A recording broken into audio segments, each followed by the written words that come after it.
जब प्राणों पे बन आई तो ये चिल्लाने लगी और सोचने लगे कि अब मुझे कौन बचाएगा। और देखते देखते विकराल शरीर धारण कर लिया और विकराल शरीर धारण किया, धड़ाम से पृथ्वी पर गिर पड़ी। और पृथ्वी पर गिर पड़ी तो भगवान उसके उदर पर खेलने लगे हैं। ऐसी बड़ी सुंदर भगवान ने पूतना को उद्धार प्रदान कर दिया, उसकी मुक्ति प्रदान कर दी। ऐसे पूतना के ऊपर कृपा किया। ये पूतना कौन है? बोले ये महाराज बलि जो थे ना, उनकी पुत्री रत्नावली। जब भगवान वामन बनकर इसके दरवाजे पर आए राजा बलि के, तब पूतने ने सोचा कि अगर ऐसा बालक मेरा होता तो मैं अपना स्तनपान से करा। तो भगवान ने उसी समय वरदान दे दिया कि तेरी इच्छा अवश्य पूर्ण होगी। लेकिन राक्षसी थी। जब भगवान वामन ने राजा बलि को लूट लिया और राजा बलि को पास में बांधकर पटक दिया, जब ये रत्नावली कहने लगी अगर ऐसा पुत्र मेरा होता तो मैं उसे जहर देकर मार देती। तो भगवान ने कहा तेरी दोनों इच्छा पूर्ण करेंगे, तेरा स्तन भी पान करेंगे और तू जो मुझे जहर देना चाहती है तेरा जहर भी पिएंगे। बोलो राधे राधे। तो भगवान ने यहाँ पूतना का उद्धार किया और उसके मन की इच्छा भी पूर्ण की है। इस प्रकार पूतना का उद्धार करने के बाद भगवान, देखो भगवान कृष्ण और राम के जीवन में कोई अंतर नहीं है। रामचरित्र मानस को हम देखें तो भगवान ने सबसे पहले किसको मारा?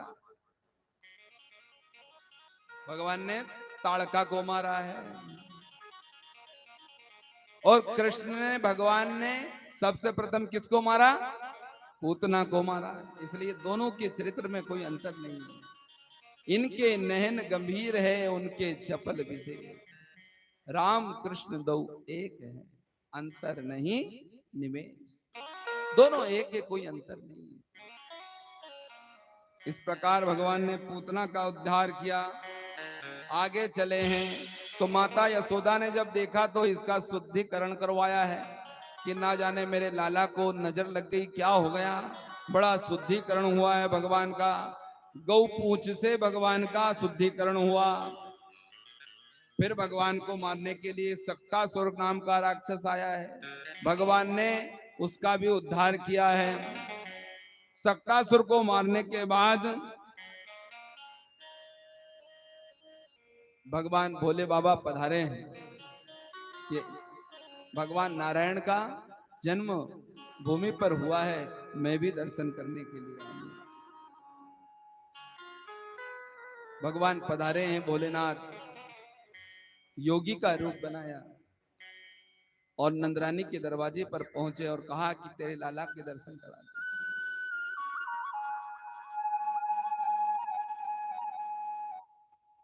अलग जगाई भोलेनाथ ने। नंदरानी ने पहले तो भगा दिया कि देखो मेरे लाला के ऊपर एक ना एक संकट बने रहते हैं। अभी कुछ दिन पहले पूतना आ गई थी, फिर वो सक्तासुर आ गया था, मैं अपने लाला का दर्शन किसी को नहीं कराऊंगा। भगा दिया भोलेनाथ को। भोलेनाथ ने बहुत याचना की कि माई मुझे तेरे लाला के दर्शन करना है, मुझे तुझे बधाई देना है। बोले नहीं बाबा, तुझे रत्न चाहिए रत्न ले ले, तुझे जो चाहिए वो ले ले, तुझे मैं गौदान दे दूं, तुझे अन्नदान दे दूं, तुझे वस्त्र दान दे दूं, तू जो चाहिए वो ले ले, लेकिन मैं तुझे अपने लाला का दर्शन नहीं कराऊंगा। भगवान चले गए। गाने लगे, आज वृंदावन की गलियों में नाचे जोगी मतवाला।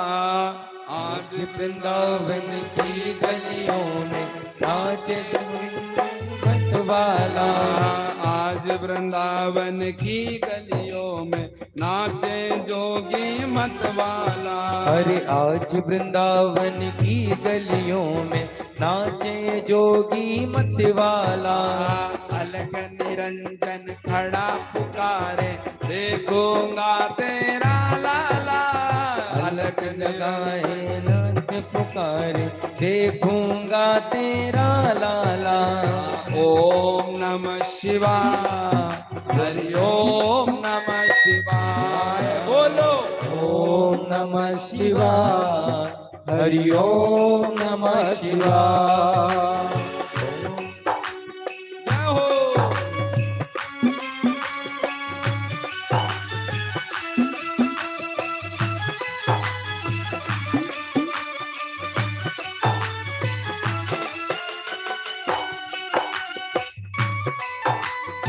श्री राधे।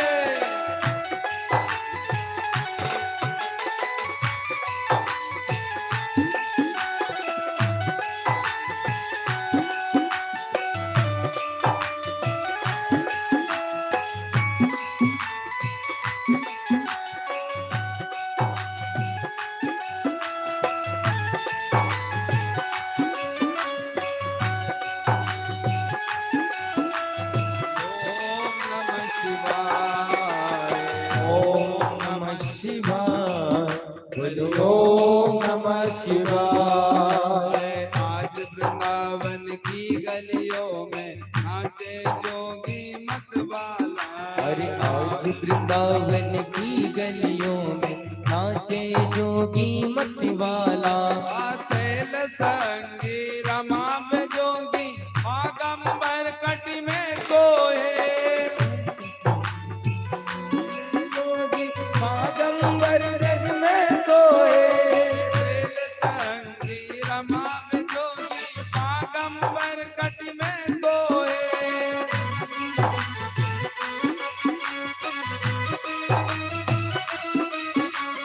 मस्तक पर श्री चंद्र विराजे रखते हैं कर में माला। अरे मस्तक पर श्री चंद्र विराज, अपने कर में माला। ओम नमः शिवाय, हरि ओम नमः शिवाय। ओम नमः शिवाय, हरि ओम नमः शिवाय। राधे भोलेनाथ के साथ।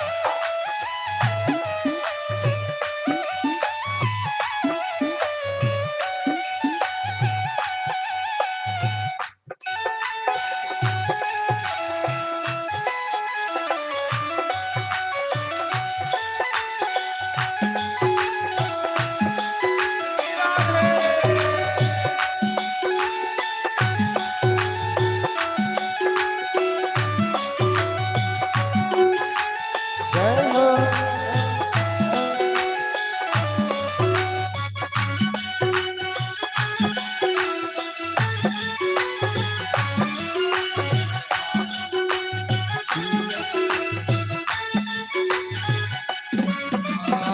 आज वृंदावन की गलियों में नाचे जोगी मतवाला।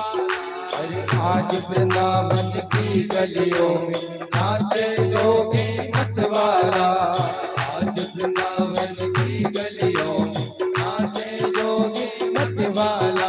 अरे आज वृंदावन की गलियों में नाचे जोगी मतवाला। आज वृंदावन की गलियों में नाचे जोगी मतवाला। आज वृंदावन की गलियों में नाच रहा है मतवाला। अरे नाचे जोगी मतवाला। ओम नमः शिवाय, हरि ओम नमः शिवाय। ओम नमः शिवाय, हरि ओम नमः शिवाय। ओम नमः शिवाय, हरि ओम नमः शिवाय। भगवान ने भोलेनाथ ने अलग जगाई है और भगवान ने अलग जगाई ओम नमः शिवाय की। तो भगवान कृष्ण समझ गए कि बाबा दर्शन के लिए पधा रही है, लेकिन मैया मान नहीं रही है। तो भगवान ने क्या किया, उन्होंने कहा मैया ऐसा तो दर्शन मुझे कराएगी नहीं, क्योंकि मुझे भी तो भोले बाबा का दर्शन करना है। भोले बाबा का दर्शन भगवान भी चाहते हैं, इसलिए भगवान ने रोना प्रारंभ किया है। भगवान रोने लगे। भगवान रोते रोते इतना रोना शुरू किया भगवान ने कि मैया यशोदा परेशान है। खूब झाड़ा फूकी करवाए, कोई को बुलाए, किसी को बुलाए। गौ माता के पास गई, कभी गौ माता की पूंछ पकड़कर उनसे कान्हा की नजर उतार। कि मेरे लाला को नजर लग गई है, ना जाने किसी ने कोई टोना कर दिया है, क्या कर दिया है, मेरे लाला को नजर लगी है। सब लोगों से चर्चा करने लगी, बहन क्या करना। तो एक लाला आया, उसने कहा मैया अभी जो बाबा आए थे ना, उन्होंने ही कुछ कर दिया जादू टोना, इसलिए उन्हीं को बुलाना पड़ेगा, हो सके कुछ कृपा करे। तो मैया ने जल्दी से एक लाला को भेजा, बोले लाला तू जाइयो और जनाब वो जो बाबा कहीं भी बैठा हो उसको लेके आना। भोलेनाथ तो जप रहे थे, ओम नमः शिवाय, हरि ओम नमः शिवाय, ओम नमः शिवाय, हरि ओम नमः शिवाय। इस मंत्र का जाप कर रहे थे भोले बाबा। और जब जाप करने लगे भोलेनाथ, तो ये लड़का पहुंचा और कहने लगा, अरे बाबा तुम यहाँ जाप कर रहे हो? बोले मैया ने मुझको दर्शन नहीं दिए, कान्हा के दर्शन ताई मैं यहाँ पर पधारो हूं, लेकिन मुझे दर्शन नहीं मिले।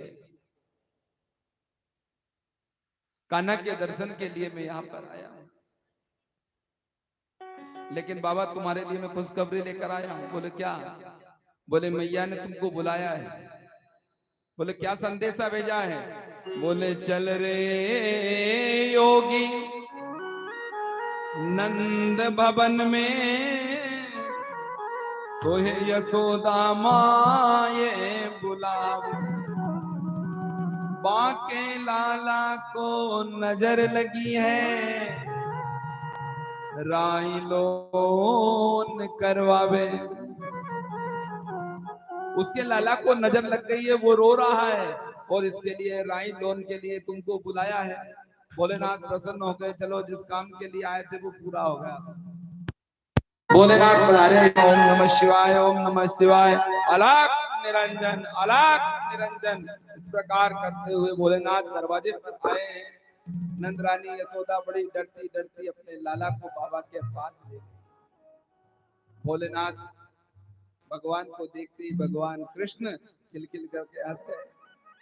जो रो रहे थे वो रोना बंद हो गया। मैया समझ गई कि यही बाबा थे जिन्होंने कुछ जादू किया है, कुछ चमत्कार किया, कुछ जादू टोना कर दिया है, यही बाबा ने तो किया। सखियों भी सब आ गई और वो गाने लगी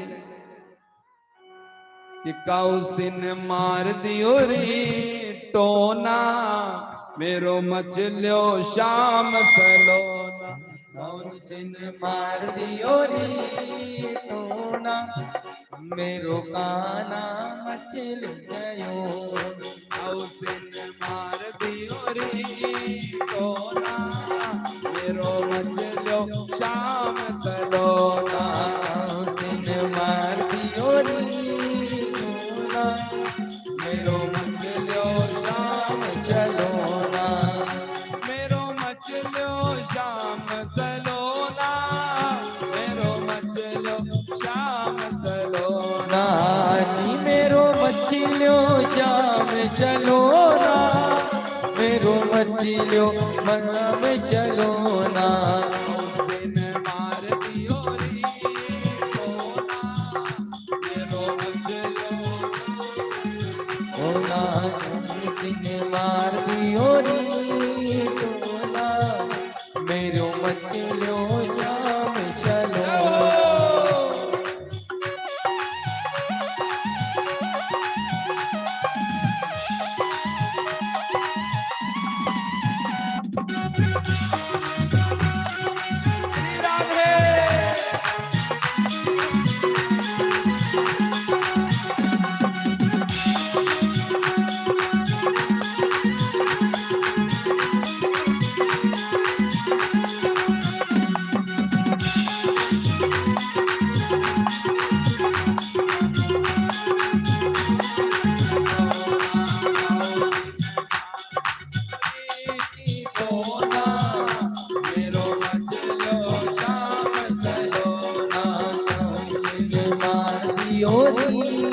टोना, मेरो मचल्यो शाम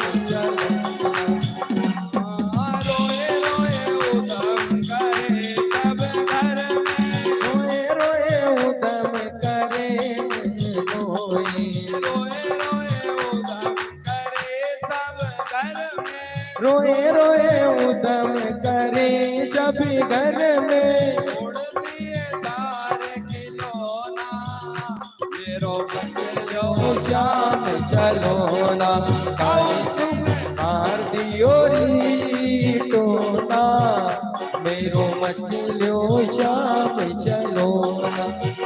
मेरो बच्चों श्याम चलो ना।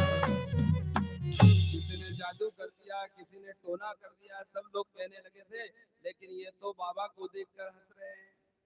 जब भोले बाबा को देखकर कन्हैया हंसने लगे तो मैया समझ गई कि इसने ही कोई जादू किया था, कोई टोना किया था, इसको ही देखकर ही हंसा। भगवान मुस्कुराए कि बाबा अब तो दर्शन हो गए, अब तो अपनी आंखें खोल लो। भोले बाबा को कह रहे हैं इशारों इशारों में कि बाबा दर्शन हो गए। भोलेनाथ ने भी कहा दर्शन हो गए हैं। और भगवान हंसने लगे और जाने लगे भोलेनाथ।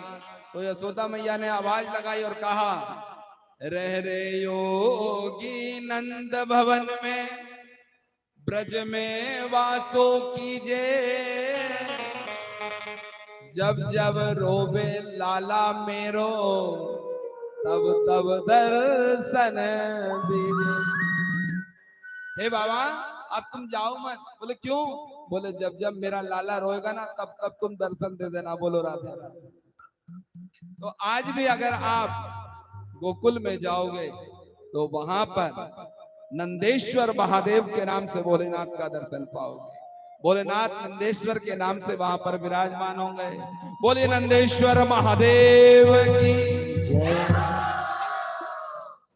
जब जब भगवान रोते थे तब तब मैया दर्शन कराती थी। धीरे धीरे कान्हा बड़े होने लगे। कन्हैया धीरे धीरे आयु को वृद्धि होने लगी। 6 महीने साल भर के हुए कन्हैया।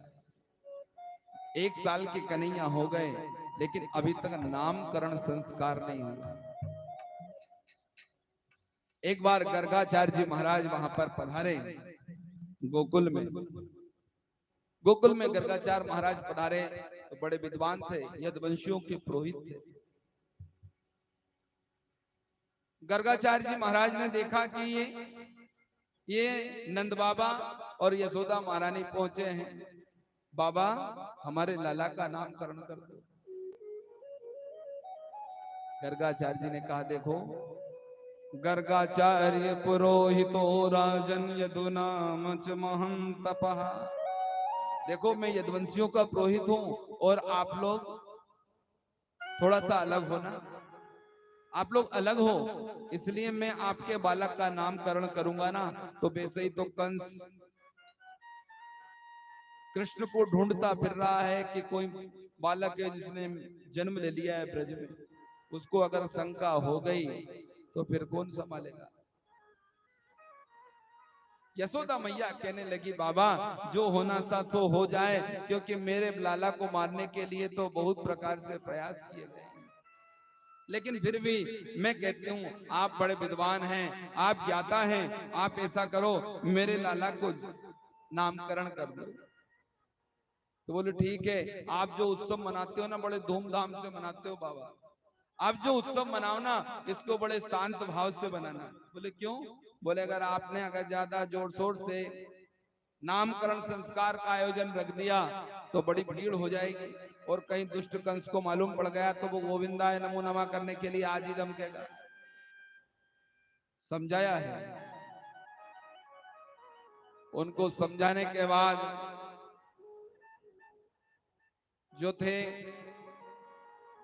गर्गाचार्य जी महाराज नंदरानी के यहाँ पर पधारे हैं, गौशाला में बैठे और वहां पर बैठकर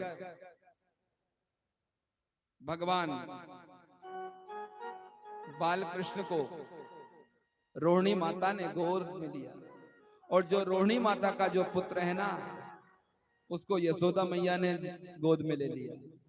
उन्होंने सोचा इस बाबा की परीक्षा तो ले कि कुछ है भी कि वैसे खड़िया पलटा नहीं, ये बाबा को कुछ मालूम भी है कि नहीं कि ये कौन बालक कौन का है। लोग कहते हैं बड़े बड़े भारी ज्योतिष आचार्य आंख बंद कर सब कुछ बता देंगे, अगर इनके पास कुछ होगा तो जरूर बता देंगे। तो कहते हैं कि दोनों ने अपने पुत्रों की अदला बदली कर ली है। रोहिणी माता ने कृष्ण को गोद में लिया और यशोदा माता ने बलराम जी को गोद में लिया। दोनों बाबा के सामने बैठी हैं। बाबा ने आंखें बंद की है, भगवान श्री गणेश का ध्यान किया और उसके बाद गर्गाचार्य जी महाराज बोले हैं, अयम ही रोहिणी पुत्रो रमयन सुहृदो गुणै आख्यास्यते राम इति बलादिक्याम बलम विदु।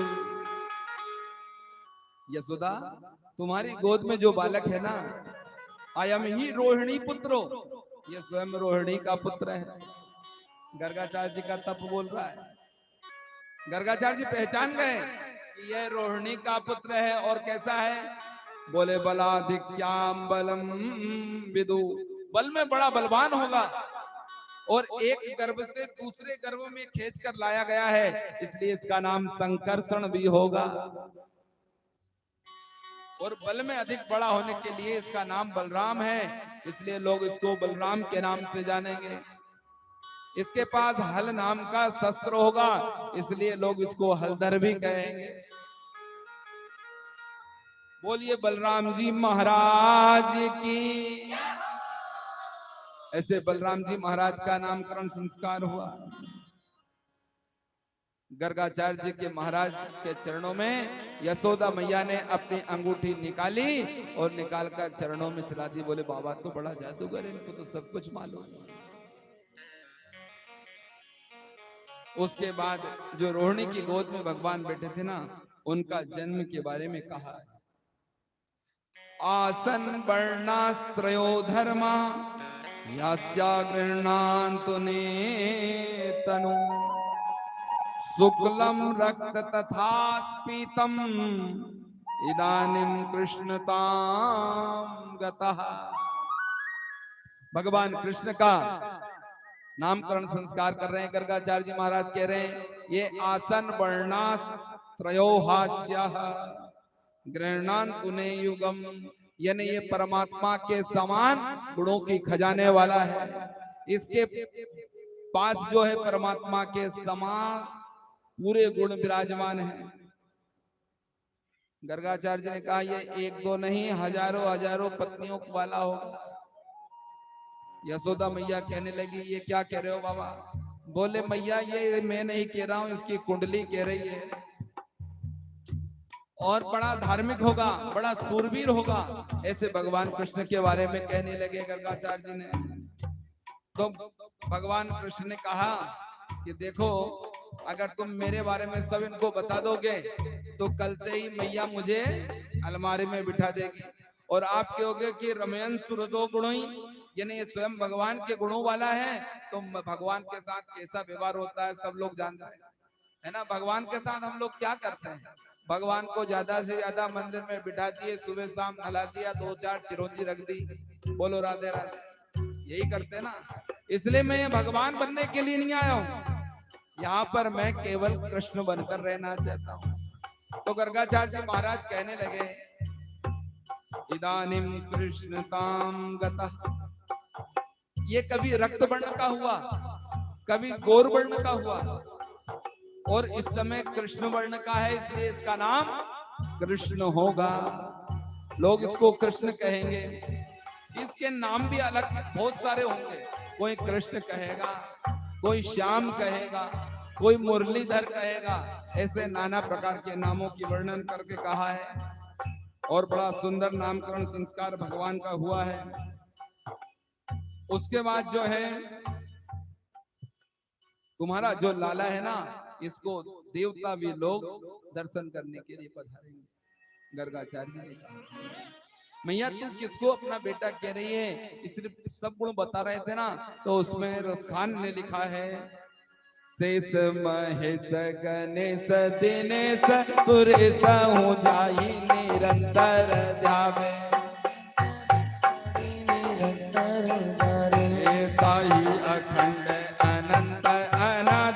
अछेद अभेद सुभेद बतावे।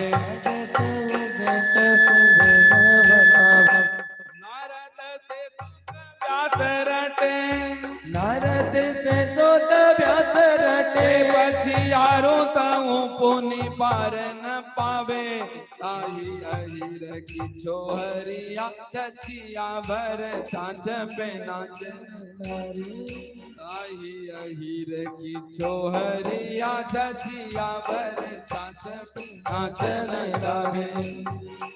तेरे जो लाला है इसको थोड़े से छाछ के लिए गोपियां सब नचाने वाली है। सारे गुणों को बताया भगवान के। भगवान धीरे धीरे बड़े हुए, गोपियों का उल्हाना शुरू आने लगा। उल्हाना का मतलब है घर में बालकों की शिकायत आने लगी, है ना। जब बालक बड़ा हो जावे ना तो सब लोग शिकायत करने आने लगते हैं। जब तक छोटा रहता है बड़ा चंचल रहता है और सब लोग कहते हैं कि भैया तुम्हारे लड़के ने ये किया है, तुम्हारे बालक ने ये बिगाड़ दिया है। सब लोग इस प्रकार उल्हाना देने आते हैं। तो गोपियां जो थी वो भगवान कृष्ण का उल्हाना लेकर मैया यशोदा के पास आती और कहती, मैया तेरे लाला ने आज ऐसा कर दिया, तेरे लाला ने आज मेरी मटकी फोड़ दी है, तेरे लाला ने आज मेरे यहाँ पर आकर चोरी कर ली है, तेरे लाला ने आज मेरे यहाँ आकर मेरा हाथ पकड़ा। ऐसे उल्हाना देने आते। ये कोई साधारण गोपी नहीं है। गोकुल में रहने वाली गोपी कोई साधारण गोपी नहीं है। ये गोपी स्वयं ऋषि रूपा है, मंत्र रूपा है। ये केवल गोपी का शरीर धारण करकर यहाँ पर ये महामुनि है। जब भगवान रामचंद्र वनवास को गए तो उन ऋषियों के मन में विचार आया कि ये राम जी अगर हमें दर्शन दे देवे और हमारे साथ रहे तो कितनी बड़ी बात होगी। हम इनके साथ बैठे, इनके साथ खाएं, इनके साथ रहे। भगवान ने सोचा, राम जी ने कि इस जन्म में तुम्हारी इच्छा पूर्ण नहीं कर सकता, लेकिन आने वाले जन्म में तुम सब गोपी बनकर मेरे पास आना, तब मैं तुम्हारे साथ रहूंगा, तुम्हारे साथ बैठूंगा, तुम्हारे साथ ही सब कुछ करूंगा। तो ये सब ऋषि महामुनि मंत्र कहते हैं, वेदों के मंत्र भी स्वयं ऋषि रूपा, मंत्र रूपा गोपी बनकर आए। और भगवान को देखने के लिए कोई ना कोई बहाना चाहिए, है ना। किसी के घर जाने के लिए कोई बहाना चाहिए, जब भी हमको घर में प्रवेश मिलेगा ना। अब वो तो राजा का घर है, ब्रज के राजा है नंदराज जी, वहां पर साधारण वैसे थोड़ी ना जा सकते। तो गोकुल में जो गोपियां हैं वो भगवान कृष्ण को देखने के लिए जाती है और कहती है कि देखे बिन कान्हा जब मन नहीं माना, इन आंखों ने आज तुम्हें ब्रह्म पहचाना। कृष्ण पद कमलों को हृदय से लगाना, इन गोपियों का ताना, ये उलाना तो एक बहाना है। ये गोपियों का आना, उल्हाना देना, ये सब तो भगवान को देखने के लिए मरती है, इसलिए दौड़कर मैया से शिकायत करने आती है कि तेरे लाला ने आज मेरी मटकी फोड़ दी, तेरे लाला ने आज मेरे यहाँ का माखन चुराया। बड़ी सुंदर सुंदर भगवान लीलाएं करते हैं। किसी के यहाँ का माखन खाते हैं, किसी के चित्त को चुराते हैं। कवियों ने गाया है, चित्त चोर मेरो माखन खाए गयो री, चित्त चोर मेरो माखन खाए गयो री, चित्ती चोर मेरो माखन खाए गयो री, चित्ती चोर मेरो माखन खाए गयो री,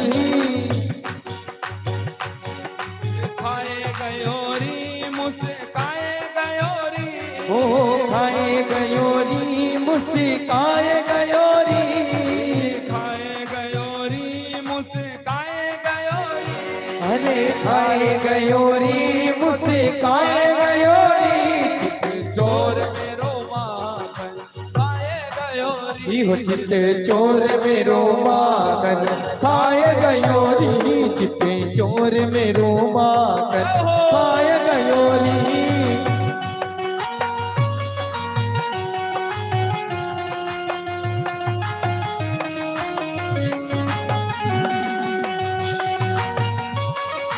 जय हो।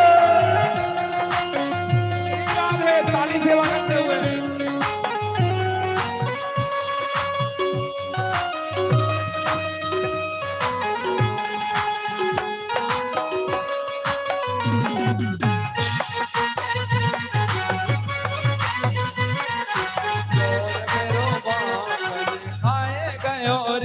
चिते चोर मेरो माखन खाए गयो री। चिते चोर मेरो माखन खाए गयो री। चिते चोर मेरो माखन खाए गयो री। कछु खायो कछु नीचे गिरायो। अरे कच्चू खायो कच्चू नीचे गिरायो। खायो नीचे गिरायो। और कच्चू खायो कच्चू नीचे गिरायो। कछु बंदर को कपाए गयो री। कछु नंदन को नन्ने कपाए गयो री। चिते चोर मेरो माखन खाए गयो री। चिते चोर मेरो माखन खाए गयो री। चिते चोर मेरो माखन खाए गयो री। देखो किसी के यहाँ माखन चुराते हैं, किसी के यहाँ कुछ करते हैं। एक गोपी के यहाँ कन्हैया ने क्या किया, एक गोपी के यहाँ कन्हैया गए और गोपी सो रही थी। गोपी सो रही थी ना, तो अपने पति के साथ सो रही थी। तो कन्हैया ने क्या किया, खिड़की से प्रवेश किया। छोटे से लाला है, ध्यान करिए जरा, झांकी को हृदय में बसाइए। छोटे से लाला है कन्हैया, और कन्हैया को इतना ज्ञान हुआ कि इस गोपी ने मेरी मैया से आकर शिकायत की है। कन्हैया ने ध्यान रखा कि आज शाम तक इसको सबक सिखाना है। कन्हैया ने उसका पीछा किया और कन्हैया उसके घर प्रवेश कर गए। पति के साथ रात्रि में जब वह सो रही थी तो कन्हैया ने उसके क्या किया, बोले गोपी की चोटी और पति की दाढ़ी दोनों को कन्हैया ने आपस में बांध दिया। अब जैसे ही गोपी की रात्रि में नींद खुली, पानी पीने के लिए उठी, तो पति ने बोला क्या कर रही हो। गोपी बोली कि आप क्या कर रहे हो। बोले क्या कर रही हो। बोले तुम क्या कर रहे हो। बोले कहाँ कर रही हो। बोले मैं कहाँ कर रहा हूँ, तुम कर रही हो। एक दूसरे की आपस में दाढ़ी और इधर चोटी खिंचावे तो दोनों एक दूसरे को चिल्लावे। गोती अकेली जाने के मोहे, गोती अकेली जाने के मोहे। गोती अकेली जाने के माहे। हटिया से छुटिया बताए गयो री। चिते चोर मेरो माखन खाए गयो री। चिते चोर मेरो माखन खाए गयो री। गोपाल मेरो माखन खाए गयो री। हूँ नंद लाल मेरो माखन खाए गयो री। नंद लाल मेरो माखन खाए गयो री।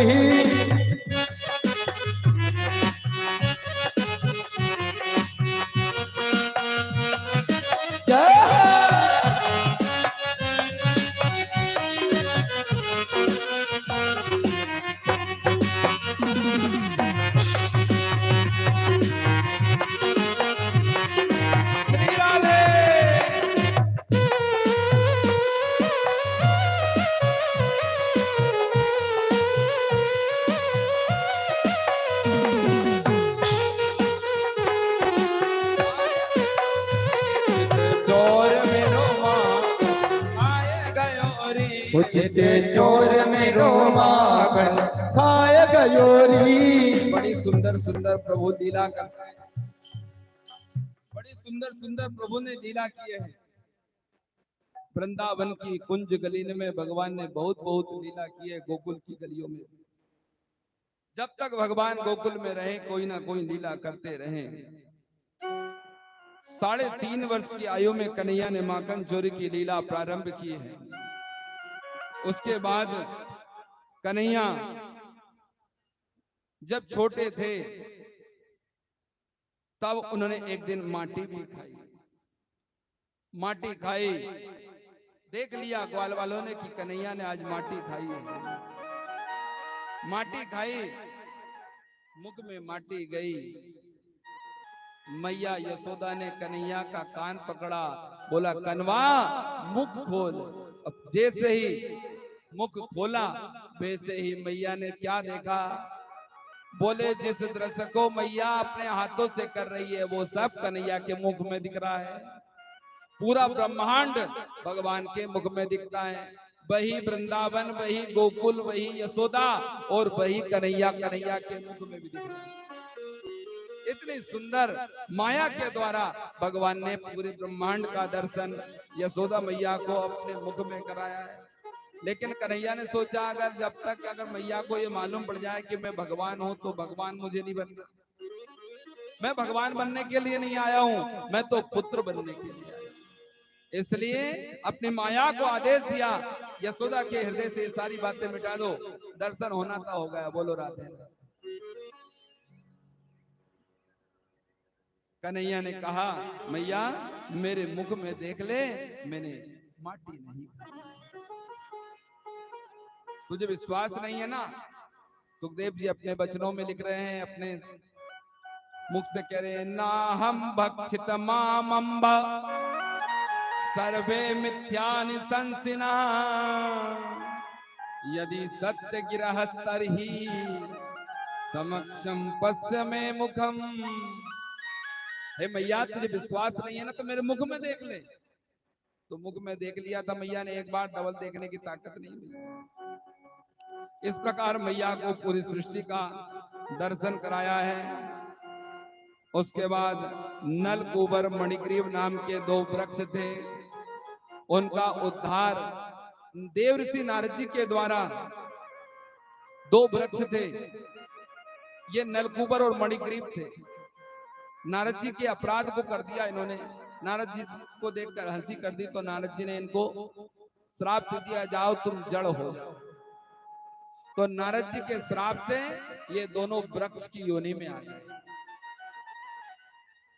फिर उन्होंने कहा ये सृष्टि का पालन कैसे होगा, ये नलकूबर मणिग्रीव बड़े काम के लोग हैं और इनको जड़ होने का श्राप दे दिया। बोले द्वापर युग में भगवान कृष्ण के द्वारा इनका उद्धार होगा। भगवान कृष्ण ने सोचा इनका उद्धार करना है। भगवान घुटमन घुटमन चले हैं, उखल बांधने की लीला हुई है। भगवान को उखल से बांधा गया तो 2 उंगल रस्सी कम पड़ जाती है। ये 2 उंगल रस्सी क्या है? यशोदा मैया ने जब उखल में बांधने का प्रयास किया तो 2 उंगल जो रस्सी है वो कम पड़ जाती है। ये 2 उंगल मनुष्य के जीवन में अहमता और ममता है। अगर जीवन से अहमता और ममता हट जावे तो परमात्मा का दर्शन आज ही हो जाए। ये अहमता और ममता की 2 उंगल की जो दूरी है वो परमात्मा को जीव से दूर कर देती है। यशोदा मैया जो है कन्हैया को बांधने का प्रयास कर रही, लेकिन रस्सी कितने भी बड़ी लिया है 2 उंगल छोटी हो जाती है। यशोदा मैया हार गई, थक गई, बंध नहीं पा रहे कन्हैया, लेकिन फिर भी माँ है तो हार नहीं मानूंगी, क्योंकि कन्हैया के ऊपर बड़ा क्रोध आया था यशोदा मैया को, क्योंकि उनकी आजी सास के द्वारा एक मटका था जो कन्हैया ने फोड़ दिया था। बड़ा क्रोध आया। उन्होंने कहा ये बालक ने तो मेरे आज स्वयं दधी मंथन कर रही थी मैया। कन्हैया गए और एक डंडे को उठाया और मटके को चटका दिया। इससे मैया को बड़ा क्रोध आया, इसने मेरा पुराने जमाने का मटका फोड़ दिया। और जब क्रोध आए और क्रोध में जब बांधे भगवान को तो भगवान बंध नहीं सकता। बोलो राधे राधे। भगवान कहते हैं मैं कब बन सकता हूं? बोले बांध लेते भक्त मुझको प्रेम की जंजीर में, इसलिए इस भूमि पर होता मेरा अवतार है। जब भक्त लोग मुझे प्रेम से पुकारे तब मैं आता हूं, और तब वो मुझे चाहे बांध देवे चाहे कुछ कर देवे, कोई फर्क नहीं पड़ता, क्योंकि राम ही केवल प्रेम प्यारा, राम ही केवल प्रेम पियाला। राम प्रभु केवल प्रेम के प्यारे हैं। प्रभु को प्रेम चाहिए, और प्रेम कैसा हो? बोले श्रद्धा बनी। और जो जानता है वो, मैंने कल भी कहा था, बता नहीं सकता परमात्मा को। जान ले सोई जानन हारा, जानने सोई जानने आया। जो परमात्मा को जान लेता है वो समझ लो प्रभु को प्रेम से ही पा सकते हैं। बाकी बंधन कितने भी आप जप कर लो, तप कर लो, हजार हजार गुना आप माला का जाप कर लो, आपको परमात्मा का दर्शन नहीं होगा। जब यशोदा मैया हार गई, थक गई, तब उन्होंने क्या किया? बोले अब चल जा, बंदे तो बंदे मत बंदे। जब क्रोध खत्म हो गया तब भगवान स्वयं रास्ते लेकर आए और कहा मैया ले मुझे बांध दे। और कहते हैं उखल से बांध दिया भगवान को। उखल बांधी मात यशोदा, डंडा चार लगाई रे। हाथ में लकड़ी गांधारी कामर, वन में गाय चराई रे।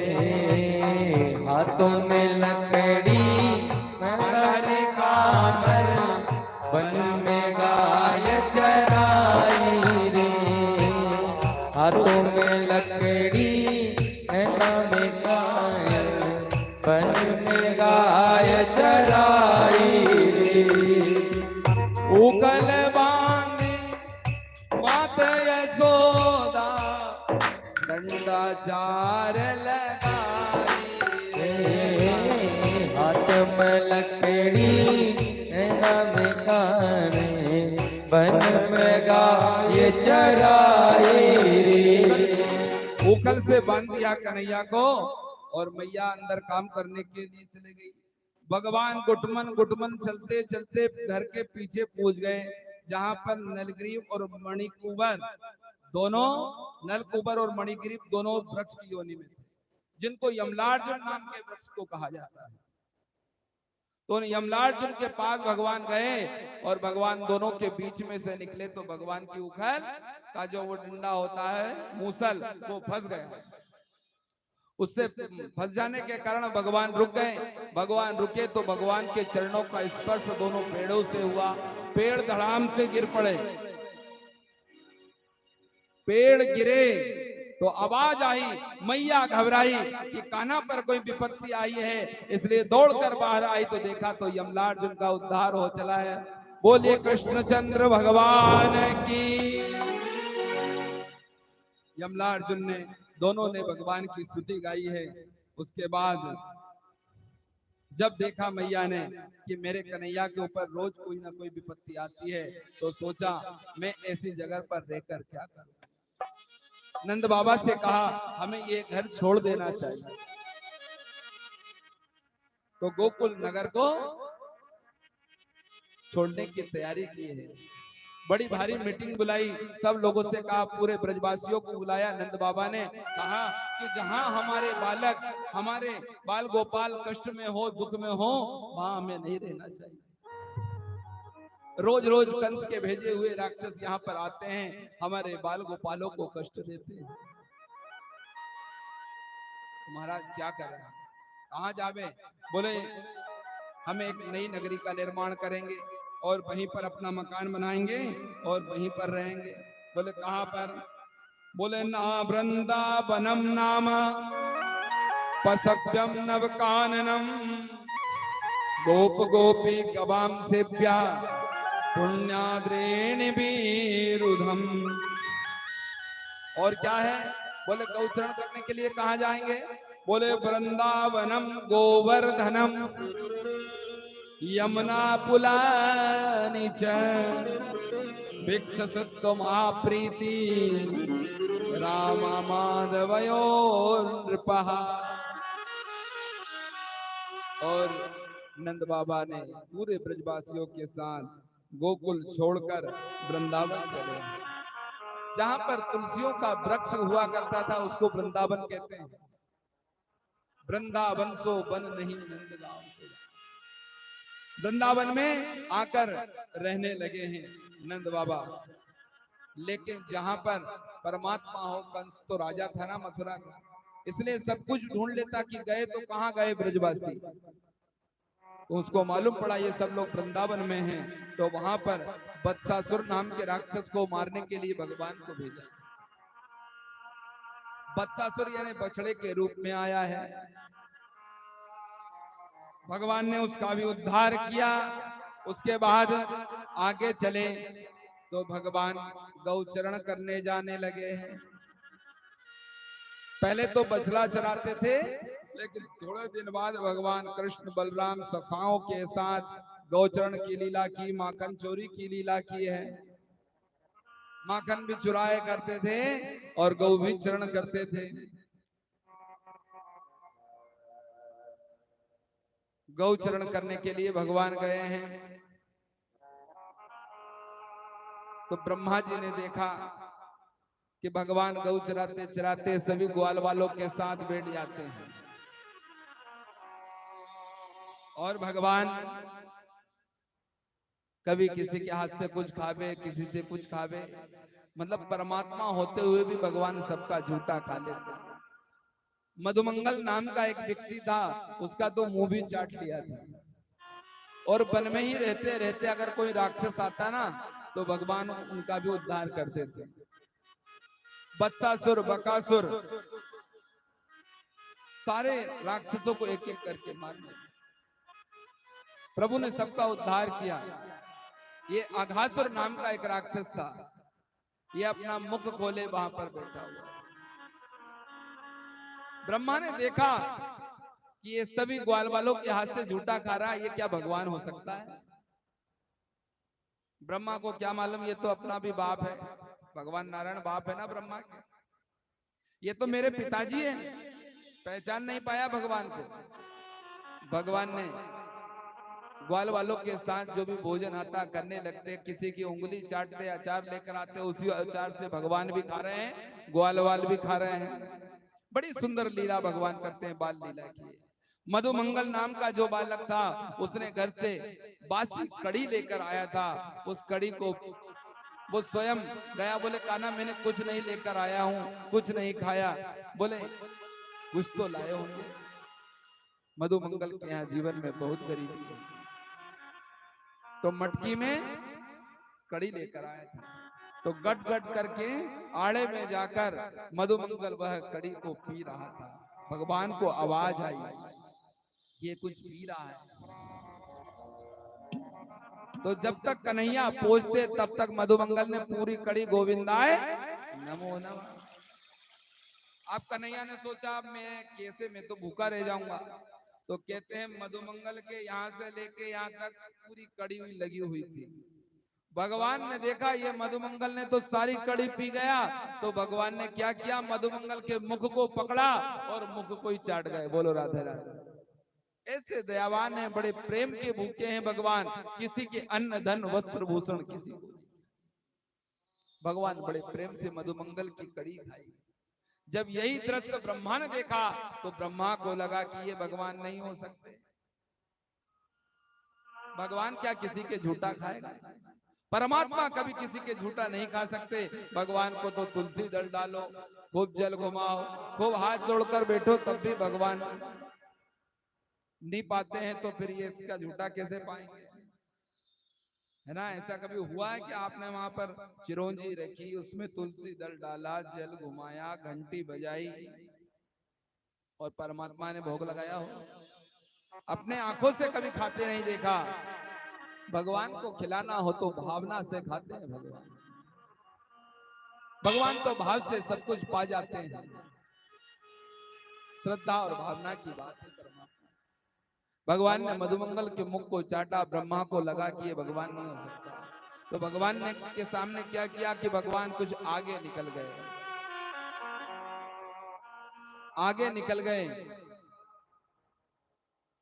तो जो अघासुर नाम का जो राक्षस था ना, ये भी अपना मुख खोले हुए पड़ा था। इसका मुख जब खोला हुआ था ना, तब सब ग्वाल वाल बच गए। भगवान ने सबकी रक्षा की और बाहर आ गए। तो ये ब्रह्मा ने क्या किया कि ये सारे जितने भी ग्वाल वाल थे ना, पूरे गौ बछड़े सहित चुराकर ब्रह्मलोक को ले गए। उनने कहा परमात्मा होगा तो जान जाएगा कि कहाँ है। अगर साधारण प्राणी होगा, बच्चा होगा तो रोने लगेगा। ब्रह्मलोक को लेके सारे ग्वाल वालों को। तो भगवान ने अपनी योग माया के द्वारा जितने ग्वाल बाल थे उतने ग्वाल बाल बन गए, जितने गौ थे उतने गौ माता बन गए, जितने बछड़े थे उतने बछड़े बन गए। भगवान स्वयं ने अपने रूप को विभाजन कर दिया और रोज की तरह प्रतिदिन ऐसे ही काम चलने लगा। अब ये बात देखने के लिए ब्रह्मा जी ने 1 साल तक इंतजार किया कि कोई तो रो रहा होगा, मैं जाकर देखूं। तो ब्रह्मा जी ने 1 साल तक सारे ग्वाल वालों को अपने यहाँ पर पूरे सभी ब्रजवासियों के बच्चों को ब्रह्मलोक में रखा और 1 वर्ष के बाद आकर देखा तो ब्रजमंडल वैसा का वैसा ही है। वैसे ही रोज कन्हैया गौचरण करने आते हैं, सारे ग्वाल वाल भी आ रहे हैं। ब्रह्मा जी ने जब ये दृश्य देखा तो ब्रह्मा जी को बड़ा आश्चर्य हुआ कि ये कैसे संभव है, ग्वाल वाल तो अभी ब्रह्मलोक में है, यहाँ कैसे आ सकते हैं। तो जब तक ब्रह्मा जी ब्रह्मलोक को जाते तब तक भगवान कृष्ण स्वयं ब्रह्मा भी बनकर ब्रह्मलोक को चले गए और कहा कि एक भेरूपिया घूम रहा है, उसको अंदर मत आने देना। द्वारपाल उसी के एक भेरूपिया घूम रहा है जो ब्रह्मा का रूप बनाकर घूम रहा है, उसको अंदर मत आने देना। अब जो भगवान थे वो तो अंदर चले गए, अब जो ओरिजिनल ब्रह्मा है वो दरवाजे पर आए। तो द्वारपालों ने फटकार लगाई, बोले तुम्हारे जैसे ब्रह्मा तो रोज आते हैं यहाँ पर। अरे बोले मैं ब्रह्मा हूँ। अरे बोले कहा ब्रह्मा तो अंदर है, तुम कहां से ब्रह्मा हो सकते हो। ब्रह्मा जान गए कि ये स्वयं भगवान नारायण। बोले ठीक है मैं ब्रह्मा नहीं भेरूपिया हूं, लेकिन मैं तुम्हारे ब्रह्मा के दर्शन करना चाहता हूँ। परमात्मा की लीला को देखिए, जिसका मकान है, जिसका लोक है, उसी लोक में भगवान उससे कह रहे हैं कि मैं, वो खुद उसके घर में प्रवेश करने के लिए भगवान की आज्ञा चाहिए उसको। भगवान ने कहा कि चलो ठीक है, बुलाओ अंदर। अंदर बुलाया तो भगवान अंतर ध्यान हो गए। भगवान अंतर ध्यान हुए। ब्रह्मा ने सोचा मैंने बहुत बड़ी गलती कर दी, मैंने भगवान श्री कृष्ण का, भगवान नारायण का मैंने आज अपराध कर दिया है।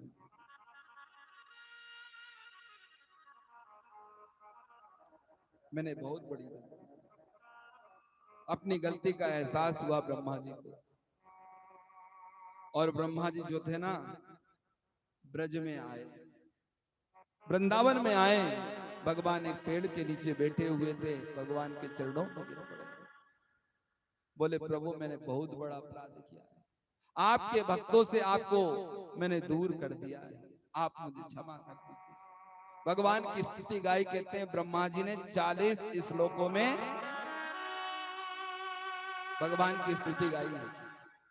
राजर्षि परीक्षित कहते हैं शुक्राचार्य जी महाराज कि 40 श्लोकों में स्तुति गान किया, लेकिन परमात्मा नारायण भगवान श्री कृष्ण ब्रह्मा से बोले नहीं, क्षमा कर दिया। बोले चले जाओ यहां से। ब्रह्मा जी चले गए, ग्वाल वालों को छोड़ दिया।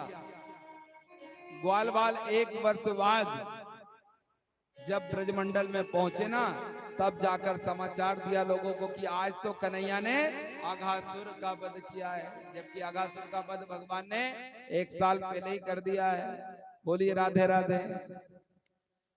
तो 1 वर्ष के बाद अघासुर की कथा बतलाई है पूरे ब्रजवासियों को, क्योंकि परमात्मा को जो एक बार देख ले वो परमात्मा का होता है। लखीलिन जान की लाल की मुस्कान, तही बीसरी वेद विधि जप योग संयम ज्ञान, नित्य व्रत आचार पूजा पाठ गीता ज्ञान, रसित भागवत द्रग दई अब खेचे मुख जान। सारे वेद वेदांत के पाठ ज्ञान सब रखा रह जाता है, परमात्मा तो भाव के भूखे। ब्रह्मा ने कहा मानस हो तो वही रस खान, बसो ब्रज गोकुल गाँव के द्वारा। जो पशु हो तो कहा बसु मेरो, चरो नित नंद की धेनु मजारा। हे परमात्मा, अगर मुझे बनाना है, मनुष्य बनाना, तो वृंदावन का बनाना। महिमा कही वृंदावन की। मानुष हो तो वही रसखान। ये रसखान जो है ना, वैसे तो देखा जाए रसखान के चरित्र को हम देखें, रसखान ने इतने सवैये ब्रजमंडल के लिए गाए हैं। अगर उनकी जाति पर हम जाए तो वो एक मुस्लिम धर्म से आए, लेकिन साक्षात भगवान श्री कृष्ण के परम भक्त हुए। ऐसे ऐसे पद लिखे हैं रसखान ने कि भगवान स्वयं प्रकट हो जाते हैं। भगवान धर्म विशेष नहीं है, भगवान तो कर्म विशेष है। बड़े बड़े लोगों ने माना है कि ये तो भगवान श्री कृष्ण का साक्षात स्वरूप है। दूसरे धर्म के लोग भी हिंदू धर्म की ओर झुकता है, क्योंकि हिंदू धर्म है ही ऐसा। परमात्मा का प्रत्यक्ष दर्शन कराता है श्रीमद् भागवत की कथा। रसखान ने बड़ी सुंदर बात कही, मनुष्य बनाना तो ब्रजमंडल को बनाना, पशु बनाना तो ब्रजमंडल का बनाना। जो मैं भगवान कृष्ण के साथ चरने के लिए यहाँ पर आऊं। इस प्रकार रसखान की महिमा को वर्णन किया है। उसके बाद आगे चले तो भगवान ने कालिया नाग का मर्दन किया है। कालिया नाग की लीला को भगवान ने देखा कि वृंदावन के लोग सब तड़पने लगे। जितने भी पशु थे वहां पर पानी पीने के लिए जाते तो मृत्यु को प्राप्त हो जाते।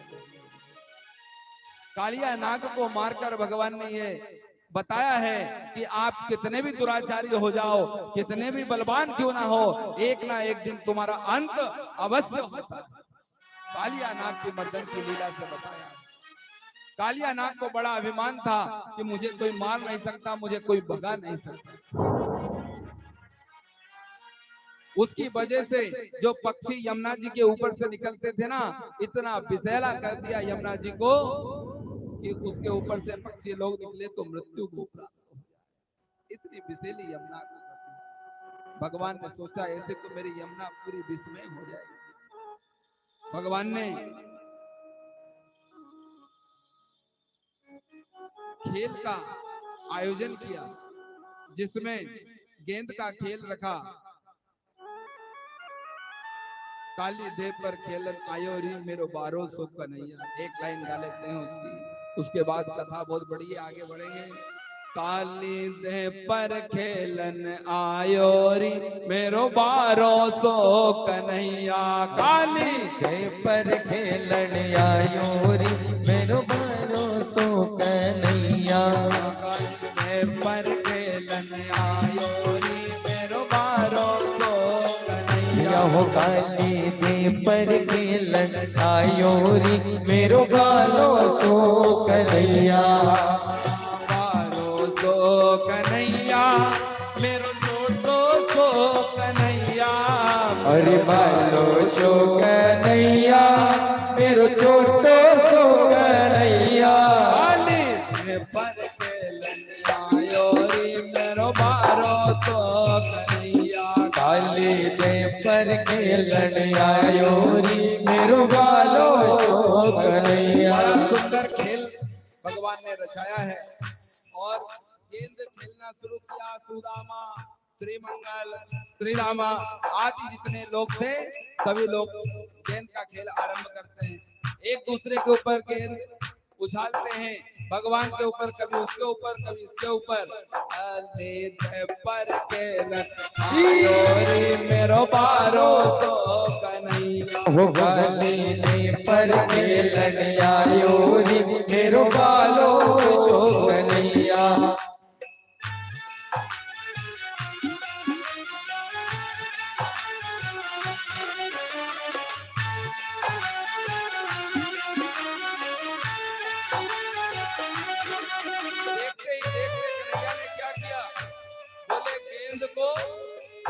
यमुना जी में फेंक दिया और जैसे ही यमुना जी में फेंका है वैसे ही सारे ग्वाल वाल रुष्ट हो गए। खेल बंद हो गया। रुष्ट हो गए और भगवान से ही लड़ने लगे। बोले तुमने हमारी गेंद फेंकी है तो कोई लाखों देनो पड़ेगो। इस प्रकार भगवान से लड़े तो भगवान को लगा कि अब मेरा काम बनेगा, और भगवान कदम के वृक्ष पर चढ़ते हैं। आज भी कदम का वृक्ष वृंदावन में विराजमान है। आप वृंदावन कभी जाइए तो देखिए आपको कुछ चीजें भगवान के जमाने की मिलेगी। बोलो राधे। आज भी आप वृंदावन जाओगे तो ब्रज की जो रज है ना, वो भगवान ने जहां पर लीला की है वो रज आज भी विद्यमान है। दूसरी बात कहें तो जो यमुना जी का जल है, आज तो खैर यमुना जी छोटी हो गई, लेकिन पहले यमुना जी किनारों तक बहती थी, जहां पर कदम का वृक्ष आज भी विराजमान। ठाकुर जी की कृपा से आज भी वहां पर विद्यमान है कदम का वृक्ष। उस पर ठाकुर जी चढ़े हैं और चढ़कर यमुना में छलांग लगाई। यमुना में छलांग लगाई तो भगवान नीचे की ओर चले गए, क्योंकि वहां पर गेंद लाने के लिए नीचे जाना है। वहां पर कालिया नाग सो रहा था, तो भगवान ने उस कालिया नाग को सोते सोते देखा, तो भगवान ने उसको जगाने का प्रयास किया। उसकी पूंछ पर जाकर प्रहार किया है।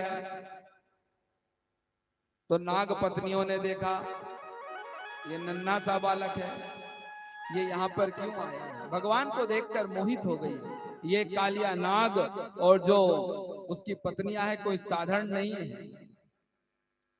ये स्वयं ऋषि रूपा है। इनके मन में इच्छा हुई, जब भगवान ने कुर्म अवतार लिया ना, मत्स्य अवतार लिया, तब इन मछलियों की इच्छा हुई, इन नागों की इच्छा हुई कि परमात्मा का आलिंगन हमें प्राप्त हो, परमात्मा हमें दर्शन देवे, परमात्मा का स्पर्श हम कर सके, ऐसा कोई आशीर्वाद हमें मिल जाए। तो भगवान ने कहा अभी तो मैं कुछ नहीं कर सकता, लेकिन आने वाले जन्म में मैं तुम्हारी इच्छा अवश्य पूरी करूंगा। तो आज भगवान स्वयं काली देह पर वहां पर भगवान ने छलांग लगाई है, और भगवान अंदर की ओर गए तो नाग के ऊपर अपने चरण का प्रहार किया, तो नाग फुन्ना कर खड़ा हो, और फुन्ना कर खड़ा हुआ कालिया नाग तो वो भगवान को भस्म करने का प्रयास करने लगा, बड़ा जहरीला विष छोड़ने लगा। भगवान ने सोचा ये विष हमारे ऊपर कहाँ लगता है, इस विष का कोई असर नहीं होता भगवान के ऊपर। कहते हैं कि कालिया नाग की फुसकार से भगवान काले जरूर पड़ गए। जो फुसकार लगाई कालिया नाग ने, तो भगवान का जो स्वरूप था ना वो श्याम वर्ण हो। उसके बाद नाग पत्नियों ने बड़ी हाथ जोड़कर भगवान से प्रार्थना की कि भगवान आप हमें इसे छोड़ दीजिए। भगवान ने उसके ऊपर नृत्य किया है, तांडव गति मुंडन पन्नाचत गिरधारी। इस प्रकार भगवान नृत्य करने लगे, फण पर चढ़ गए। नागराज कहने लगा मैं इसको छोड़ूंगा नहीं, मैं इसको खा जाऊंगा। और भगवान ने ऐसा किया तो कहने लगा कि भैया नाचने में तो नाग देवता जो है ना बड़े बड़े को हरा देते हैं। तो भगवान ने कहा कि तू क्या नाचेगा हमारे सामने, दुनिया हमारे सामने नाचती है ना, परमात्मा के सामने तो दुनिया नाचती है, तू हमारे सामने क्या नहीं चाह। भगवान ने जो नृत्य किया था उसके फण उनको सबको फोड़ दिया, जगह जगह से रुधिर निकलने लगा। जब लगा कि कालिया के प्राणांत हो जाएंगे, तब नाग पत्नियों ने हाथ जोड़कर प्रार्थना की, हे प्रभु इसे क्षमा कर दीजिए, हमारी ओर देखिए हमारा क्या होगा। तो भगवान ने कहा तुम इस स्थान को छोड़ दो और यहाँ से चले जाओ। बोले कहाँ? बोले रमणक द्वीप। इन नागों के लिए सुंदर स्थान बनाया भगवान ने, रमणक द्वीप। लेकिन रमणक द्वीप में भी क्या होता है? बोले गरुड़ जी महाराज जाते हैं और नागों को अपना ग्रास बना लेते हैं। तो एक दिन नागों ने मीटिंग की कि हे गरुड़ जी आप रोज रोज मत आया करो, हम एक नाग प्रतिदिन आपके पास आ जाया करेंगे। तो सब नाग तो अपनी इच्छा से चले जाते थे, लेकिन जब ये कालिया नाग का नंबर आया तो ये वहां से भाग खड़ा हुआ। और कहाँ आ गया? तो कहते हैं वृंदावन आ गया। वृंदावन में आकर यमुना जी में निवास किया। क्यों? क्योंकि इसको मालूम था ये एक बार जो सोबरी ऋषि थे वो वहां पर तपस्या कर रहे थे, और वहां पर गरुड़ आकर मछलियों को खा रहा था। तो सोबरी ऋषि ने इसको श्राप दिया कि आज के बाद अगर तुमने वृंदावन की भूमि पर आकर किसी जीव को नुकसान पहुंचाया, किसी मछली को खाया या किसी जीव को खाया या इस स्थान पर तुम आए तो तुम्हारी मृत्यु हो जाएगी। जब गरुड़ को यह श्राप दे दिया तो गरुड़ जी महाराज उस स्थान पर कभी नहीं जाते।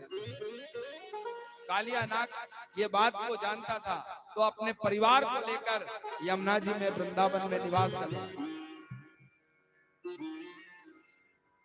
भगवान ने कहा तुम यहां से छोड़कर रमणक द्वीप जाओ। तो बोले प्रभु हम जाए तो कहां जाए, हम वहां जाएंगे तो हमको वहां पर आपका जो वाहन है ना गरुड़ वो अपना ग्रास बना लेगा। भगवान ने कहा चिंता मत करो, अब मेरे चरण चिन्ह तुम्हारे सिर पर पड़ गए हैं, उसके निशान जब तक तुम्हारे सिर पर विद्यमान है तब तक तुम्हें गरुड़ से भय नहीं होगा। तो भगवान से कहने लगे सभी नाग लोग, जो कालिया नाग का परिवार था वो कहने लगा भगवान आप हमें इतनी दुर्व्यवहार से देख रहे हैं तो आप हमें ये बताइए कि हमें बनाया किसने। भगवान ने बोला कि हमने बनाया है। तो बोले हमें बनाया तो बनाया लेकिन हमारे मुख में विष किसने दिया।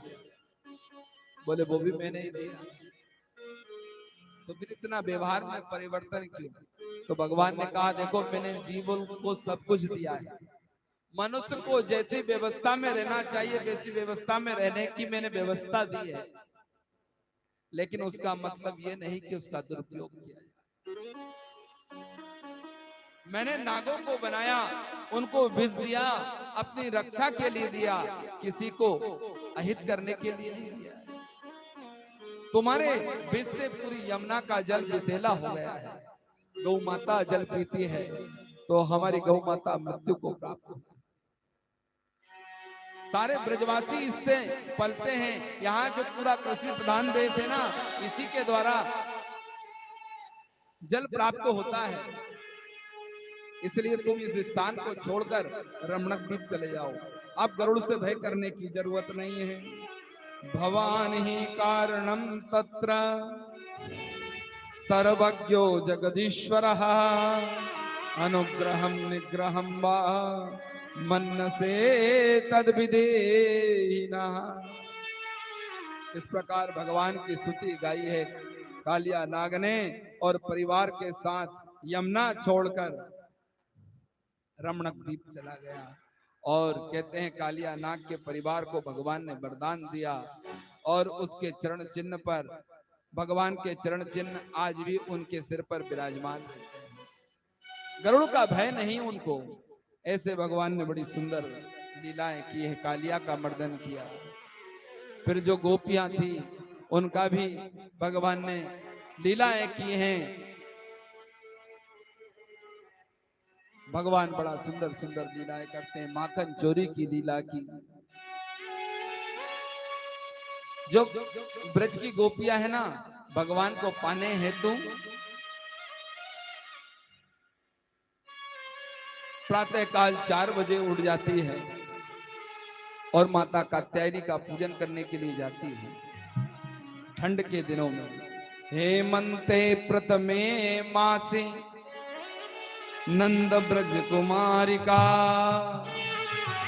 चेरुर्हविष्य भुंजाना कात्यायन अर्चनम। हेमंत के महीने में ये गोपिकाएं उठ जाती हैं। 4 बजे रात से पहले ही उठ जाती हैं। रात्रिकालीन उठती हैं, यमुना स्नान करने के लिए जाती हैं। यमुना स्नान करती हैं, माता कात्यायनी का आकर पूजन 4 बजे करती है और हाथ जोड़कर प्रार्थना करती है, हे मां कात्यायनी आप कृपा करें। मां से क्या मांगती है? जिन कन्याओं को सुंदर वर प्राप्त करना हो ना, उनको इस मंत्र का जाप करना चाहिए। उनको लगे कि भगवान कृष्ण जैसा कोई हमारे जीवन में आवे तो उनको इस मंत्र का जाप करना चाहिए। माता कात्यायनी के दिन पूजन करना चाहिए। हेमंत के प्रथम महीने में, हेमंत बोलते हैं मार्गशीर्ष के महीने को, मार्गशीर्ष ने अघन, उसमें सभी जो कुमारी कन्याएं हैं, कुमारी गोपिकाएं हैं, सब माता कात्यायनी का पूजन रात्रि 4 बजे करती है। कात्यायनी महामाये महायोगिनधीश्वरी नंद गोप सुतम देवीर पतिर्मे गुरुते नमः। कात्यायनी का पूजन करती है और प्रार्थना करती है कि जो नंद का लाला है ना, वो हमें वर के रूप में प्राप्त हो। सभी बालिकाएं, सभी कन्याएं, सभी गोपिकाएं बस एक ही मांगती है कि नंद गोप सुतम देवीर पतिर्मे गुरुते नमः। नंद जी को लाला हमें वर के रूप में प्राप्त हो। भगवान ने कहा ये गोपिकाएं तो सब उल्टा से उल्टा कर रही है। अगर 4 बजे हमें पूजन करना हो तो 3 बजे स्नान करना होगा, है ना, जब जाके यमुना से कात्यायनी मंदिर पहुंचेंगे। आज भी माता कात्यायनी का, माता का जो मंदिर है ना, वो गोपियों के द्वारा आराधित आज भी वृंदावन में विराजमान है। माता कात्यायनी आज भी विराजमान है। गोपियों ने देखा, कन्हैया ने सोचा कि इन गोपियों को रोकना चाहिए, तो कन्हैया ने क्या किया, बोले चीर हरण की लीला की। चीर हरण की लीला की भगवान ने। ये गोपियां जो 3 बजे 2 बजे रात को उठकर स्नान करने के लिए अर्धरात्रि को यमुना जी में जाती ना, भगवान एक दिन चोरी छुपते छुपते इनके पीछे पीछे गए और सारे गोपिकाओं के वस्त्रों को हरण कर लिया और कदमों पर चढ़कर बैठ गए। सारे वृक्षों को आसपास में थे। गोपिकाओं ने देखा कि हमारे जो वस्त्र हैं ये तो चोरी हो गए, किसने चुराए होंगे। फिर सोचा एक ही तो है नगर में जो वस्त्रों को हरण कर सकता है। भगवान कृष्ण ने वेणु का निनाद किया है। सर्वप्रथम भगवान ने बंसी बजाई है। कंद सी मीठी हंसी हंसी के रसगुल्ला सी बांसुरी श्याम बजाए, रसगुल्ला सी बांसुरी श्याम बजाए। खाजा से धाई बिसाका सके मुरली लाई छीन लता में छुपाई, मुरली लाई छीना लटा में छुपाई। लड्डू से मोहन रूठ गए तो जलेबी सी राधा बनावन आई, तो से मोहन रूठ गए तो जलेबी सी राधा बनावन आई। भगवान ने बंसी का निनाद किया। ऐसे सुंदर भगवान लीलाएं करते, वेणु का निनाद करते ही गोपियां समझ गई कि ये तो भगवान श्री कृष्ण है। तो कहते हैं 4 वर्ण की उसमें कन्याएं थी। तो जो ब्राह्मण वर्ण की कन्या थी वो कन्हैया से कहने लगी, हे कन्हैया हमारे वस्त्र को दे दो, हम देखो तुम्हारे लिए ही तो पूजन करती हैं, तुम्हारे को पति रूप में चाहती हैं, तुम्हारे लिए हम भजन करती हैं, तुम्हारे लिए कीर्तन करती हैं, ये जो कुछ है सब तुम्हारा ही तो है। बड़े श्रद्धा भाव से ब्राह्मण वर्ण की गोपिकाएं भगवान से प्रार्थना कर रही हैं। कुछ क्षत्रिय वर्ण की कन्याएं थी, उन्होंने कहा कान्हा तू हमारे वस्त्र दे रहा है या नहीं, नहीं तो अभी बताते हैं तेरे को, जरा हमें बाहर निकलने दे। कन्हैया मुस्कुराया, बोले वस्त्र है ही नहीं और बाहर निकलने की बात कर रही हो। ये इनके सबके वर्ण का प्रभाव है, क्योंकि क्षत्रिय वर्ण की कन्या है ना, इसलिए दंड का दबाव दिखा रही है। वैश्य वर्ण की कन्याएं भी थी, उन्होंने कहा कन्हैया तेरे को जो लेना है वो ले लेना, लेकिन हमारे वस्त्र लौटा दे। कन्हैया मुस्कुराया। उसके बाद जो शूद्र वर्ण की कन्या थी, उन्होंने कहा कन्हैया हम तो दासानुदास हैं, हम तो तुम्हारी दास हैं, तुम जैसा कहते हो वैसा हम करने के लिए तैयार हैं, आप हमारे वस्त्र लौटा दो। कन्हैया ने कहा कि देखो मेरी शर्त है कि आज से तुम जो 3 बजे 2 बजे रात को यमुना जी में नहाती हो वो शास्त्र विरुद्ध बात है। इसलिए अगर तुमको स्नान ही करना है तो 4 बजे के बाद ही स्नान करना। कभी भी किसी तीर्थ स्थान पर जाओ तो वहां पर कभी भी रात्रिकालीन स्नान नहीं करना चाहिए। वरुण देवता का शयन होता है, नर्मदा भी जी भी जाओ तो कभी भी वहां पर भी 4 बजे से पहले स्नान नहीं करना चाहिए।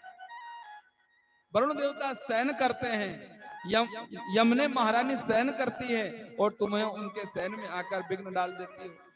इसलिए कदापि वादा करो कि आज के बाद तुम कभी भी 4 बजे से पहले यमुना में स्नान करने के लिए नहीं आओगे। गोपियों ने कहा ठीक है, अभी तो हम तैयार हैं तुम्हारी बात में, हम कभी भी यहाँ पर अब आज के बाद 2 बजे 3 बजे रात को कभी स्नान नहीं करेंगे। कन्हैया ने इससे शिक्षा दी है कि रात्रिकालीन किसी भी नदी सरोवर में हमें स्नान नहीं करना चाहिए। प्रश्न उठता है कि कन्हैया ने भैया इनके वस्त्रों को क्यों चुराया है? तो भगवान वस्त्र चुराकर ये बता रहे हैं कि ये वस्त्र जो है ना, ये जीव और परमात्मा के मिलन में सबसे बड़ा बंधन का कारण है। जैसे हमें हमारे तन को छुपाने के लिए, तन को छुपाने के लिए वस्त्र धारण करना पड़ता है, वैसे ही जीवन में हम बहुत पाप करते हैं, उनको छुपाने के लिए हम झूठ का सहारा लेते हैं। वो परमात्मा कहता है उस पर्दे को तुम हटा दो, आज ही तुम्हें मैं दर्शन देने के लिए तैयार हूं। वही पर्दा तो है जो हमारे और तुम्हारे बीच में अड़ा हुआ है। इसलिए तुम झूठ रूपी, मिथ्या रूपी वस्त्रों का त्याग करो। कन्हैया ने कहा है हर ले गयो चीर मोरारी रसिया, हरे रे गयो चीर मुलारी रसिया, हर ले गयो चीर मोरारी रसिया, हरे ले गयो चीर मुरारी रसिया, मोरारी रसिया हो बनवारी रसिया, हो मुरारी रसिया रे बनवारी रसिया, अरे ले गयो चीर मुरारी रसिया,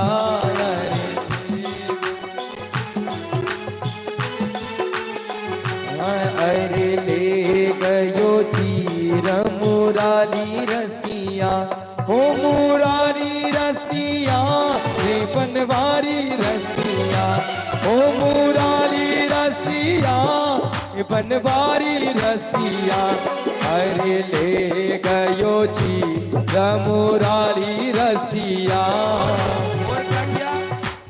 लेकर चीर कदम पर बैठो, अरे लेकर चीर कदम पर बैठो जी, लेकर चीर कदम पर बैठो, लेकर चीर कदम पर बैठो, कदम पर बैठो,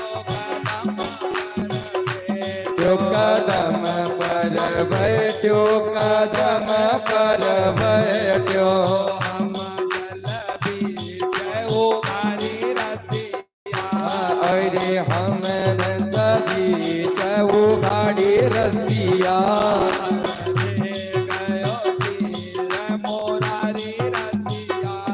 अरे ले गयो चीर मुरारी रसिया, हो मुरारी रसिया रे बनवारी रसिया, हो मुरारी रसिया रे बनवारी रसिया, हो ले गयो चीर मुरारी रसिया,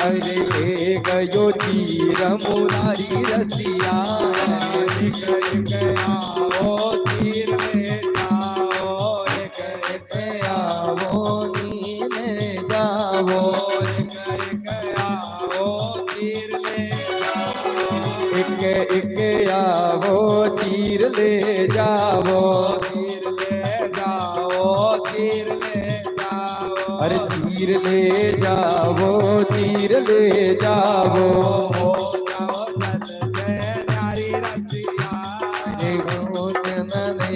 वो गाड़ी रसिया ले गयो तीर मुरारी रसिया, अरे ले गयो चीर मुरारी रसिया हो मुरारी रसिया रे बनवारी रसिया हो मुरारी रसिया रे बनवारी रसिया अरे ले गयो चीर मुरारी रसिया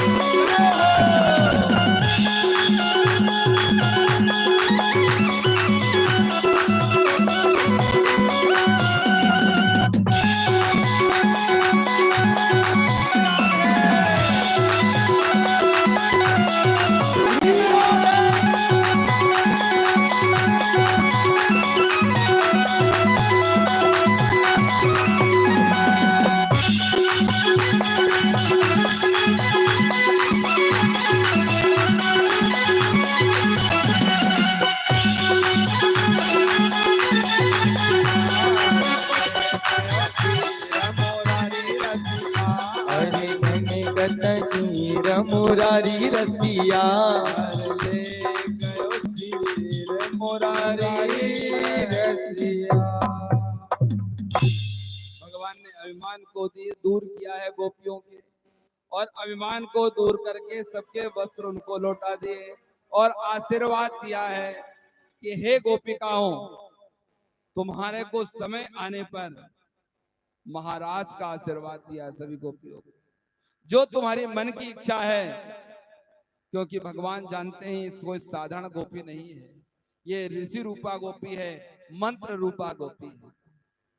समय आने पर तुम्हारे साथ महाराज होगा, ऐसा आशीर्वाद परमात्मा ने सभी गोपियों को दिया है। और वहां से आगे चलें, आगे कथा आती है, भगवान गौचरण करते हैं। गौचरण करते करते एक दिन क्या हुआ कि घर में देखा कि सुंदर सुंदर वस्तुएं बन रही है। क्या देखा कन्हैया ने कि घर में कुछ पकवान बन रहे हैं, कहीं पकौड़ी बन रही है, कहीं गूंजा बन गया, कहीं हलवा बन रहा है, नाना प्रकार की खुशबू का अभाव हो रहा है। भगवान को लग रहा है कि कुछ ना कुछ आज कार्यक्रम घर में जरूर है। नंद बाबा के पास गए, बोले बाबा आज घर में क्या है, किसकी तैयारी चल रही है? नंद बाबा ने देखा कन्हैया ये जय जय का भोग बन रहा है। बोले जय जय? बोले बाबा ये जय जय कौन है? नंद बाबा मुस्कुराए, बोले बेटा जो जय जय है ना, ये जय जय स्वयं साक्षात इंद्र है। सुखदेव जी महाराज लिखते हैं, परजन्यो भगवान इंद्र मेघास्तस्यात् ममूर्तयः ते विवर्षन्ति वीताना प्रीणनम जीवनम पयः। ये पर्जन्य जो है ना, जो मेघमाला होती है ना, वो साक्षात इंद्र का स्वरूप है। पर्जन्यो भगवान इंद्र, ये भगवान इंद्र जो है ना, इसकी आज हम पूजन करते हैं। क्यों करते हैं? बोले मेघास्तस्यात् ममूर्तयः, ये मेघ उसी के स्वरूप है और वर्षा होती है, खेती अन्न धन से भर जाती है। अगर मेघ वर्षा नहीं करें तो बेटा हमारी ये भूमि जो है ना, ये सब अन्न धन से वंचित रह जाती है। इंद्र भगवान की पूजन का भोग बन रहा है। तो भगवान ने सोचा कि हम भगवान हैं, इंद्र क्या भगवान है? सत्ता हमारी है और पूजन किसी देवता दूसरे का हो रहा है। इंद्र को मैं बात कहूं ना, इंद्र जैसे हमारे यहाँ मुख्यमंत्री का पद है ना, ऐसे ही इंद्र का भी पद है। उस पर भगवान जिसको चाहे उसको बिठा सकते हैं। इंद्र का आसन तो बड़ा साधारण है, जब चाहे जब कोई देवता आकर उस पर आक्रमण करता है और अपने अधीन कर लेता है। तो भगवान कहते हैं ऐसे आसन की क्या पूजन करना जिसकी रक्षा स्वयं कभी कोई कर ही नहीं सके। बोलो राधे राधे। भगवान कहते हैं देखो, अब 7 वर्ष के कन्हैया हैं। आजकल का 7 वर्ष का बालक आपसे कुछ कहे तो आप उसको स्वीकार नहीं करोगे, लेकिन कन्हैया जो है ना, सब लोग कन्हैया के प्रभाव को जानते हैं, क्योंकि बाल काल से ही भगवान ने एक से एक बढ़ के एक चमत्कार किया है। कोई 6 दिन का बालक किसी पूतना को मार सकता है क्या? बड़ी सी राक्षसी पूतना के शरीर का वर्णन करें ना तो कहते हैं उसके हाथ गिरे हाथरस में जाकर, और कान गिरे उसके कानपुर में जाकर, नाक गिरी नागपुर में जाकर। इतना भारी शरीर बताया है संतों ने उसके भाव का। तो ऐसी पूतना को मारने वाला परमात्मा, इसलिए 6 दिन के बालक कभी किसी राक्षसनी का वध नहीं कर सकते। सब कृष्ण के प्रभाव को जानते हैं, इसलिए कृष्ण की बात में पूरे ब्रजवासी आ गए। उन्होंने कहा कन्हैया ने कि देखो बाबा, ये आप जो भोग बना रहे हो ना, ये भोग का अधिकारी इंद्र नहीं है, हमें इंद्र की पूजा नहीं करना चाहिए। तो किसकी पूजन करे कन्हैया, तू ही बता।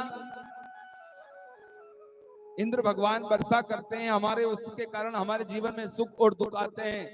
तो भगवान कहते हैं सुखम कर्मणा जायते जन्तु कर्मणेव विलीयते, सुखम दुखम भयम क्षेमम कर्मणेवा विपद्यते। ये सुख दुख जितना भी है ना, ये सब अपने ही कर्मों से आता है। कोई न काऊ सुख दुख कर दाता, निज